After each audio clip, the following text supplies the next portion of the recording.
원피스 세계관의 정점에 서 있는 세계의 왕 이무가 마침내 거인족의 성지 엘바프에 강림하여 상상을 초월하는 압도적인 마술을 드러냈습니다. 세계의 왕 이무는 오랜 세월 전설로만 구전되어 온 엘바프의 열매를 먹고 전장의 최강자로 군림하던 전사 로키를 한순간에 무릎 꿇렸습니다. 그뿐만 아니라 과거 사왕 카이도와의 사투 속에서 태양의 신 니카로 각성해 세계를 놀라게 했던 루피마저 완벽하게 제압하며 전력의 궤를 달리한다는 것을 증명했습니다. 심지어 전설적인 해적왕 골디로저의 왼팔이자 수많은 전쟁을 누벼온 베테랑 가반마저 한쪽 팔이 잘려나가는 치명상을 입고 쓰러지고 말았습니다. 현재 전황은 그야말로 전멸 직전 최악의 위기입니다. 가반이 피를 토하며 내뱉은 절박한 경고대로 이무의 상상을 초월하는 절대적인 힘 앞에서는 엘바프를 지켜내는 것 자체가 불가능에 가깝습니다.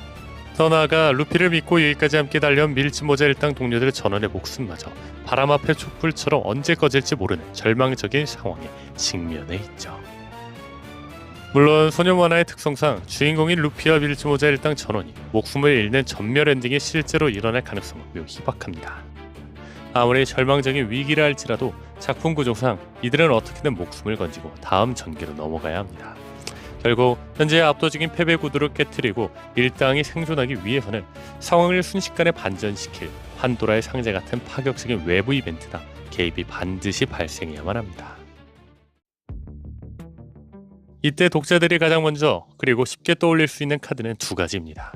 바로 루피에게 해적의 길을 열어줄 은잉 사왕 빨간머리 샹크스의 난입, 혹은 루피의 아버지이자 세계 정부를 뿌리쳐 흔드는 혁명군 총사령관 몽키디 드래곤이 현장에 직접 나타나 이무를 막아서는 구도입니다. 하지만 이 시나리오에는 허점이 존재합니다. 아직까지 정확한 전투력의 미천이 드러나지 않은 샹크스나 드래곤이라 할지라도 세계의 왕 이무보다 우위에 있다고 보기는 힘들기 때문입니다. 이미 샹크스와 같은 위치에 있는 사왕 카이도마저 꺾었던 태양의 신 니카 루피조차 이무에게 손도 쓰지 못하고 제압당했습니다. 아무리 세계관 최상위권 강자라 할지라도 단독 전력으로 그 이무를 압도하며 완벽하게 일당을 구출해낸다는 것은 정황상 납득하기 어렵습니다. 그렇다면 이들이 현실적으로 이무를 막아설 수 있는 방법은 극히 제한적입니다. 첫 번째는 샹크스와 드래곤이라는 두 거물급 인물이 동시에 엘바프에 난입해 이무에 맞서는 공동 전선을 구축하는 것이고, 두 번째는 과거 하치노스에서 검은 수염 해적단과 맞서며 제자들을 탈출시키고 자신을 던졌던 해군 영웅 가프처럼 드래곤이나 샹크스 중 한 명이 목숨을 바칠 각오로 혼자 희생하며 시간을 머는 단독 배수진 전개입니다. 그러나 이 두 가지 가능성 역시 냉정하게 따져보면 실현될 확률이 매우 떨어집니다. 현재 거인족의 성지 엘바프에서 벌어지는 사태는 향후 마리조아에서 펼쳐질 이무 및 세계정부와의 최종 결전을 앞둔 일종의 전초전 성격을 띱니다. 이 전초전 단계에서부터 샹크스와 드래곤이라는 최종장 핵심 카드 두 장을 소모해버린다면 사건의 스케일이 지나치게 커지고 향후 마리조아 최종전에서 쓸 수 있는 서사적 카드가 거의 남지 않게 됩니다. 게다가 이미 해적왕의 왼팔이었던 가반마저 한쪽 팔이 잘리는 치명상을 입으며 무너진 상황입니다.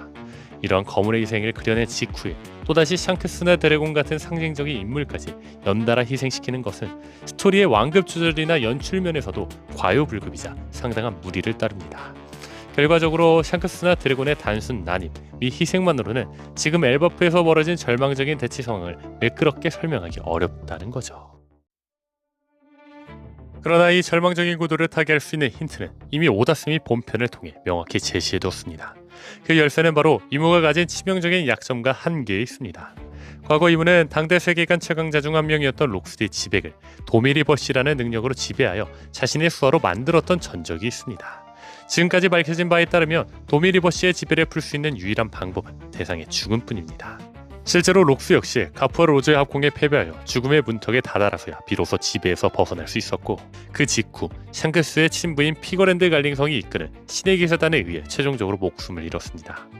이러한 전개는 이번 엘바프 에피소드에서도 그대로 이어졌습니다. 이무는 처음에 본체가 아닌 군코의 몸에 빙의한 채 모습을 드러냈습니다. 하지만 군코의 육신을 빌린 상태에서는 엘바프 최강의 전사인 로키와 태양의 신 니카로 각성한 루피의 압도적인 전력을 당해내지 못하고 밀리는 기색을 보였습니다. 정황이 불리해지자 이무는 루피와 로키에게 다시 한번 도미리버시를 시도했습니다.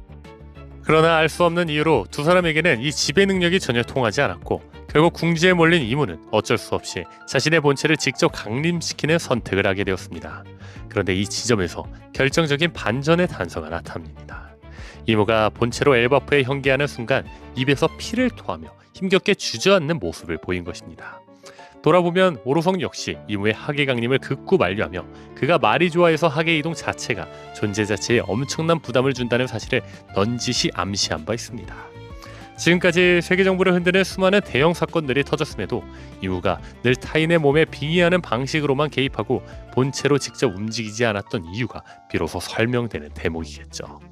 결국 이무라는 존재에게 있어 하계의 본체로 현괴하는 것 그 자체가 엄청난 리스크와 육체적 부담을 동반한다는 사실이 증명되었습니다. 아무리 본체의 전투력이 압도적이라 한들 피까지 토해가며 현괴한 이무가 하계에 머물 수 있는 시간은 이제 얼마 남지 않았습니다. 바로 이 제한된 시간이야말로 루피 일당과 엘바프가 전멸의 위기에서 벗어날 수 있는 유일하고도 명확한 열쇠가 될 것입니다. 그렇다면 우리가 주목해야 할 점은 바로 엘바프가 시간의 흐름과 깊게 연관되어 있는 장소라는 사실입니다. 원피스 1132화에서는 본격적으로 엘바프 에피소드의 막이 오르며 거인족의 성지가 베일을 벗었습니다. 그리고 이 1132화의 극적인 마지막 장면에는 과거 도리와 부르기가 대결을 펼쳤던 리틀가든가 거인족의 봉향, 엘바프의 탐험기가 적힌 책 브레그맨의 분장이 의미심장하게 등장합니다. 탐험가 루이 아노트가 남긴 그 문장은 다름 아닌 이 땅에 오래 머물러서는 안 된다라는 경고였습니다. 작중에서 이 경고가 구체적으로 무엇을 뜻하는지는 1190화 기준으로 지금까지 밝혀지지 않았습니다. 그러나 원피스가 전개됨에 따라 이 미스터리한 경고의 진위를 추측할 수 있는 결정적인 단서들이 곳곳에서 수면 위로 드러나기 시작했습니다. 첫 번째 단서는 1076화에서 찾을 수 있습니다. 당시 엘바프에 머물고 있던 샹크스는 죽은 줄 알았던 옛 친구를 만나 대화를 나누다 보니 시간 가는 줄 몰랐군이라는 말을 남깁니다. 그리고 1149화에서 이무가 군코의 몸에 빙의하며 이무는 현장의 상황을 답답해하며 말했습니다. 뭘 꿈을 대고 있는 거냐, 성지는 지금 불바다다. 당시 독자들 입장에서는 신의 기사단이 엘바프에 등장한 지 얼마 되지도 않은 시점이었기에 이무가 왜 갑자기 뭘 꿈을 대고 있는 거냐라며 조급하게 호통을 치는지 의문이 들 수밖에 없던 장면이었습니다. 그리고 1152화에서는 14년 전 가반과 샹크스가 엘바프의 온천에서 함께 목욕을 하는 과거 예상 장면이 나왔는데 당시 가반은 너랑 같이 목욕하는 것도 오랜만이군. 한 3, 4년 만인가라고 친근하게 물었습니다. 그러자 샹크스는 이를 바로잡으며 그럴 리가요. 선장의 세상을 떠나고 이미 10년이 흘렀습니다라고 대답했습니다. 가반은 분명 10년이라는 세월을 보냈음에도 겨우 3, 4년 정도의 시간밖에 지나지 않은 것처럼 체감하고 있었던 것입니다. 이 모든 정황과 복선들이 가리키는 결론은 단 하나입니다. 엘바프 내부에서의 시간은 바깥 세계의 시간보다 훨씬 느리게 흐르고 있다는 사실입니다. 결국 탐험가 루이 아노트가 브레그맨을 통해 남긴 엘바프에 오래 머물러서는 안 된다라는 경고의 진짜 의미는 엘바프 안에서 자칫 시간을 지체했다가는 바깥 세상에서 수년, 수십 년의 세월이 순식간에 흘러가 버리는 시간 지연의 위험성을 경고한 거라 볼 수 있겠죠. 그리고 원피스 세계관 내에서 이러한 시간의 일그러짐이라고는 경이로운 현상을 설명해 줄 수 있는 결정적인 물리학적 단서 역시 이미 또 다른 인물을 통해 던져진 바 있습니다. 바로 세계 최고의 천재 과학자 베가펑크의 첫 등장 장면입니다. 베가펑크의 본체가 에피소드의 처음 모습을 드러냈을 당시 그는 워프 중에 시공이 일그러진 건가라는 의미심장한 혼잣말을 내뱉습니다.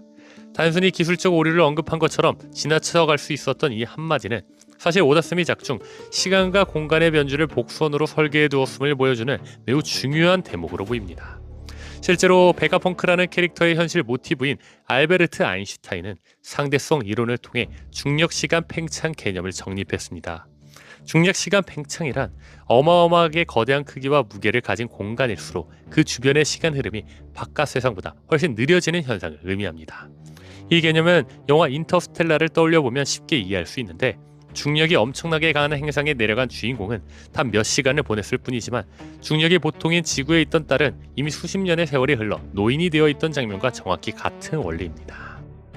일반 인간과는 비교도 안 될 정도로 압도적인 크기와 무게를 가진 거인족 그리고 그들이 모여 사는 성지 엘바프라는 공간 자체가 영화 속 행성처럼 시간이 바깥 세상보다 훨씬 천천히 흐르는 공간이라는 겁니다.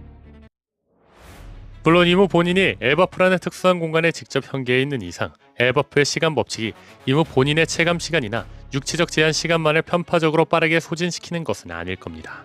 즉, 이무 역시 엘바프의 느린 시간 흐름 속에 함께 존재하므로 단순히 엘바프에 머무르고 있다는 사실만으로 이무의 절대적인 생체 시간이 급격히 줄어든다고 보기는 어렵습니다.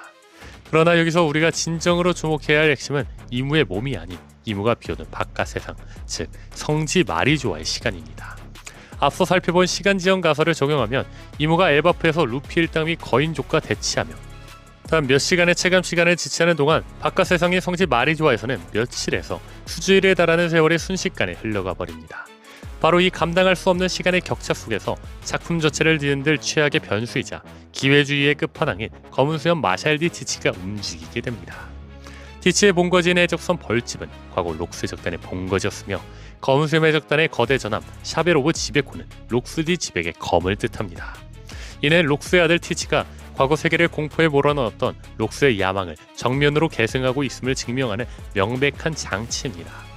최근 티치가 해군 영웅 코비를 납치한 뒤 납치의 이유를 해적섬의 세계정부 정식 가맹국 승인, 본인의 국왕 입성이라고 했습니다. 다만 이 요구는 극도로 치밀하게 계산된 정치적 공작으로 보입니다. 사만족 푸딩을 납치해 고대 문자를 해독하고 원피스를 쫓는 그가 순순히 세계정부의 통제 아래로 들어갈 리는 만무합니다. 결국 이 요구의 진짜 목적은 해적이라는 낙인을 주고 국왕이라는 합법적인 신분을 획득하여 성지 마리조와 레빌리에 합법적으로 발을 들이는 트로이의 목마 역할을 노린 것이라 추측해볼 수 있습니다. 록스가 과거 무모한 전면전으로 세계를 얻으려다 실패했다면 티치는 정부의 내부 시스템 속으로 유유히 걸어들어가 심장부를 타격하는 지능적인 방식을 선택했을 가능성이 높습니다.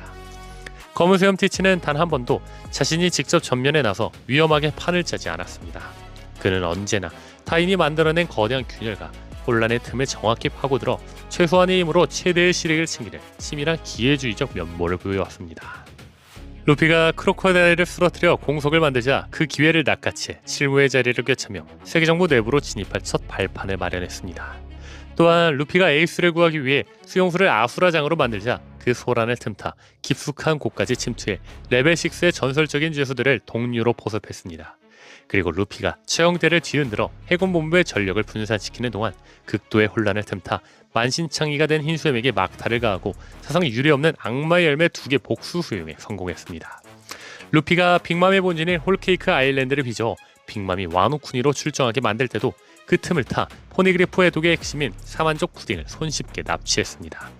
그리고 최근 에그헤드에서 발생한 사건은 검수의 적단에게 이전과는 차원이 다른 전략적 무기를 쥐어줬습니다. 에그헤드 사건의 핵심은 검은수염의 적단의 6번선 선장 카타리나 데보니, 세계 최고 권력자인 오로성 세턴성의 신체에 직접 접촉하여 그의 외형과 본질을 복수하는 데 성공했다는 점입니다. 이는 단순히 적을 속이기 위한 변신술을 넘어 원피스 세계관의 권력 구조를 뿌리채 흔들 수 있는 최상위 등급의 위권을 손에 넣었음을 의미합니다. 마리조아의 주요 보안 시스템이 오로성의 권위에 반응한다고 가정할 때 데보니 복수한 세턴성의 외형은 마리조아라는 거대한 금고를 열어줄 살아있는 마스터키 역할을 할 가능성이 높습니다. 우리는 여기서 단행본 76권 속 돈키호테 도플라밍고의 의미심장한 발언을 다시금 떠올려야 합니다. 도플라밍고는 성지 마리조아의 국보를 언급하며 그 존재 자체가 세계를 뒤흔들 정도의 위력을 가졌으며 수술수술 열매의 불로시술만 있었다면 국보를 이용해 세계의 실권을 손에 넣었을 것이라고 단언했습니다. 과거 갑벨리에서 흰수염이 이무의 환영을 보며 정치가 무엇이냐고 묻자 록스디 지백은 주저없이 세계라고 답했습니다. 수십 년 뒤 에그헤드에서 세턴성이 너희의 진정한 목표가 무엇이냐고 추궁했을 때 바노거와 카타리나 데본 역시 짧고 강렬하게 세계라고 답합니다. 록스의 의지를 잇는 티치 일당의 세계라는 단어는 곧 이무라는 존재를 뜻하는 대명사였던 것입니다. 그렇다면 도플라밍고가 말한 국보의 진짜 정체는 단순한 파괴병기가 아니라 세계라 불리는 존재, 즉 이무를 뒤흔들고 조종하거나 나아가 그가 가진 신적 권능을 찬탈할 수 있는 결정적인 제어 장치라는 결론에 도달하게 됩니다. 결국 티치가 대본을 통해 세턴성의 외형을 복수하고 가맹국 승인을 요구하는 이 모든 행보는 마리조아의 국보를 손에 넣어 이무의 권능을 열고 스스로 세계의 왕이 되기 위한 판을 짜는 과정으로 해석해 볼 수 있습니다. 이 추측들이 맞다면 엘바프에서 벌어지는 절망적인 대치 상황은 완전히 새로운 국면을 맞이하게 됩니다. 이무가 엘바프에서 루피와 로키를 제압하기 위해 지체하는 단 몇 시간의 체감 시간 동안 바깥 세상인 마리주아에서는 수주일의 세월이 흘러가며 티치가 마리주아를 침공해 비상사태를 일으킬 가능성이 높기 때문입니다. 돌아보면 두 사람은 늘 정반대의 길을 걸어왔으면서도 기묘할 정도로 서로의 그림자를 밟으며 성장해왔습니다. 루피가 전면에서 판을 흔들면 티치는 그 균열을 파고들어 실익을 챙겼습니다. 루피가 크로코다일을 쓰러뜨리자 빈칠무의 자리를 되찾고 임펠다운과 정상전쟁의 대혼란을 틈타 동료와 능력을 얻었으며 빅맘 본진이 흔들린 사이에 푸딩을 납치했던 것처럼 말이죠. 반대로 티치가 자신의 목적을 위해 벌인 과감한 행동들 역시 루피에게 직접적인 생존과 기회의 길을 열어주었습니다. 임펠다운 타로 당시 루피 일당은 마젤란의 집요한 추격과 굳게 닫힌 정의의 문에 막혀 전멸할 위기에 처해 있었습니다. 하지만 때마침 진입한 티치 일당이 마젤란의 시선을 끌어 추격을 분산시켰고 티치에 의해 최면에서 풀려난 라피트가 제어실을 조작해 정의의 문을 열어둔 덕분에 루피 일당은 극적으로 마린포드를 향해 탈출할 수 있었습니다. 이와 엘바프 사태 역시 오랜 동안 이어져온 두 사람의 기묘한 상호작용의 연장선으로 바라볼 수 있습니다. 루피 일당이 목숨을 걸고 이무의 발을 묶어두는 상황이 만들어진다면 티치에게는 비어있는 성지 마리조아를 노릴 수 있는 최적의 기회가 열리게 될지도 모릅니다. 반대로 마리조아를 강타할 티치의 과감한 난입 덕분에 현재 제한 시간에 쫓기던 이무가 철수할 수밖에 없게 된다면 절망적인 위기에 몰렸던 루피 일당 역시 또 한 번 극적으로 목숨을 걸칠 가능성이 생겨납니다. 가장 극단에 서 있는 정반대의 두 라이벌이지만 어쩌면 티치의 끝없는 야욕이 루피를 구원하는 예기치 못한 열쇠가 되고 루피의 필사적인 투쟁이 티치에게 새로운 문을 열어주는 반전이 일어날지도 모른다는 거죠. 어쩌면 지금 엘바프에서 벌어지는 전멸 직전의 이 절망적인 상황이야말로 원피스라는 거대한 대서사시가 최종장을 향해 가장 역동적으로 맞물려 돌아가고 있다는 증거일지도 모릅니다. 오다스는 루피 일당을 감당할 수 없는 절대적 무력 앞에 던져놓은과 동시에 그들이 생존할 수 있는 유일한 비상구를 엘바프의 시간지연과 이무의 현계 리스크라는 치밀한 복선으로 설계해 둔 걸로 보입니다. 그리고 그 비상구를 열어젖힐 역설적인 열쇠는 루피의 은인도 아버지도 아닌 가장 악랄하고 기회주의적인 라이벌 검은 수염 마샬디 티치의 손에 쥐어진 것일지도 모르겠습니다. 루피가 목숨을 걸고 이무의 발을 묶어둔 단 몇 시간, 티치에게는 마리조아의 국보를 찬탈할 수주일의 황금 시간을 선물하고 티치가 저지른 과감한 빈집털이는 역설적으로 루피 일당을 죽음의 문턱에서 구해낼 유일한 구원줄이 되는 전개. 서로를 밀어내면서도 끊임없이 서로의 도약판이자 구원줄이 되어주는 이 운명적인 뒤의 교체야말로 오다 선생님이 오랜 세월 깊게 파내려온 거대하고 아름다운 서사적 톱니바퀴일지도 모릅니다.